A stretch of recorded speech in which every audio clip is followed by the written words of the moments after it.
Luxury cars తయారీ సంస్థ jaguar land rover పై జరిగిన సైబర్ దాడి కారణంగా తన గ్లోబల్ ఆపరేషన్స్ ను నిలిపివేసింది. సైబర్ దాడి జేఎల్ఆర్ ఐటీ సిస్టమ్స్ ను తీవ్ర అస్తవ్యస్తం చేసింది. దీంతో తమ సిస్టమ్స్ ని ముందస్తుగా షట్ డౌన్ చేసింది. సెప్టెంబర్ 1న యూకేలో కొత్త రిజిస్ట్రేషన్ ప్లేట్స్ లను రిలీజ్ చేస్తున్న టైంలో జరగటంతో తీవ్ర నష్టం వాటిల్లింది. కార్ల విక్రయాలకు ఇది బిజీ సీజన్.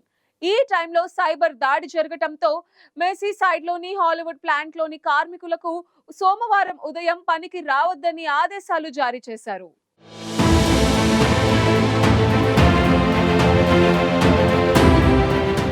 ప్రముఖ లగ్జరీ కార్ల బ్రాండ్ జాగ్వార్ ల్యాండ్ రోవర్ పై సైబర్ నేరగాళ్లు ఆగస్టు 31న దాడి చేశారు. సైబర్ అటాక్స్ ను గుర్తించిన వెంటనే జేఎల్ఆర్ తమ సిస్టమ్స్ ను ముందస్తుగా షట్ డౌన్ చేసింది. అంతేకాక యూకేలోని హాలీవుడ్ సోలిహల్ ప్లాంట్లలో ప్రొడక్షన్ ను నిలిపివేసింది.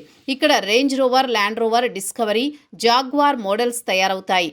హాలీవుడ్ ప్లాంట్లలోని కార్మికులకు సోమవారం ఉదయం ఈమెయిల్ ద్వారా పనికి రావద్దని సూచించగా సోలిహాల్ ప్లాంట్లలో కూడా సిబ్బందిని ఇంటికి పంపారు. ఈ దాడి జేఎల్ఆర్ రిటైల్ ఆపరేషన్స్ను కూడా అస్తవ్యస్తం చేసింది. డీలర్షిప్లు కొత్త వాహనాల రిజిస్ట్రేషన్లను నిర్వహించలేకపోయాయి. ఈ దాడి సెప్టెంబర్ 1న కొత్త రిజిస్ట్రేషన్ ప్లేట్ల విడుదల సమయంలో జరగడం వల్ల ఆర్థిక నష్టం మరింత పెరిగింది. ప్రస్తుతం కస్టమర్ డేటా దొంగిలించబడినట్లు ఎటువంటి ఆధారాలు లేవని, కానీ ప్రొడక్షన్, రీటైల్ కార్యకలాపాలు తీవ్రంగా ప్రభావితమయ్యాయని జేఎల్ఆర్ ప్రకటించింది.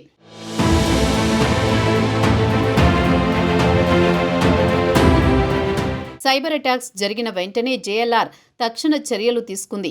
తన ఐటీ సిస్టమ్స్ను షట్ డౌన్ చేయడంతో దాడి వ్యాప్తిని అడ్డుకున్నట్లయింది. ప్రస్తుతం జేఎల్ఆర్ తన గ్లోబల్ అప్లికేషన్స్ను నియంత్రిత పద్ధతిలో రీస్టార్ట్ చేసేందుకు సైబర్ సెక్యూరిటీ నిపుణులతో కలిసి పనిచేస్తోంది. అయితే సాధారణ కార్యకలాపాలు ఎప్పుడు పునరుద్ధరించబడతాయనే దానిపై జేఎల్ఆర్ ఖచ్చితమైన టైం లైన్ ఇవ్వలేదు. ఈ దాడి స్వభావం లేదా దాని వెనుక ఉన్నవారు ఎవరనే వివరాలను కూడా సంస్థ వెల్లడించలేదు.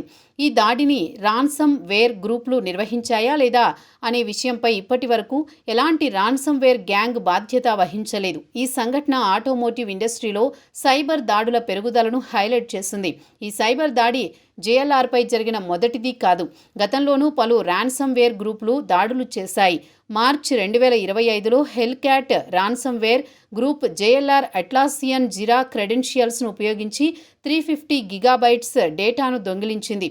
ఇందులో సోర్స్ కోడ్, అంతర్గత డాక్యుమెంట్లు, ఉద్యోగుల సమాచారం ఉన్నాయి. అయితే ఆ దాడిలో కస్టమర్ డేటా దొంగిలించబడలేదు.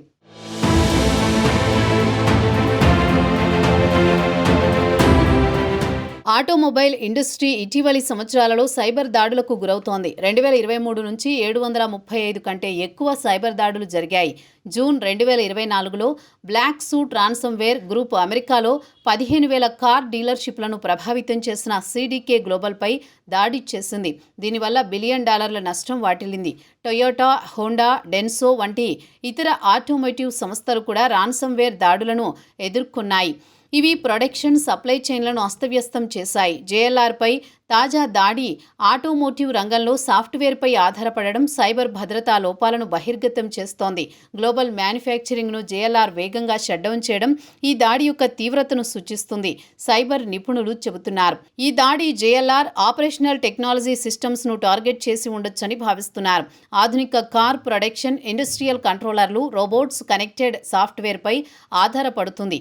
ఇవి సైబర్ దాడులకు ఈజీగా మారాయి. ఈ దాడి జేఎల్ఆర్ను ఆర్థికంగానూ దెబ్బతీసింది. ఇటీవలి రీబ్రాండింగ్ వివాదం, ఎలక్ట్రిక్ వాహనాల లాంచ్ ఆలస్యం, 500 మేనేజ్మెంట్ ఉద్యోగాల కోత వంటి సమస్యల మధ్య ఈ సైబర్ దాడి జరిగింది.